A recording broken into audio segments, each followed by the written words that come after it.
Hello everyone! In this video, I'll show you how to close a Capital One credit card.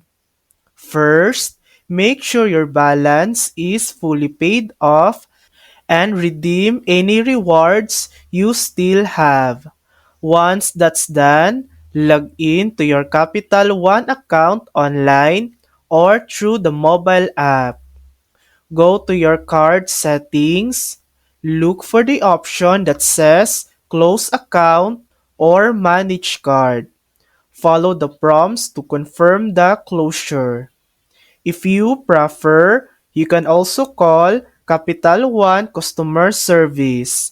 Just tell them you want to close your credit card, and they'll verify your information and process the request. And that's it. Your Capital One credit card will be closed once everything is confirmed. Thanks for watching.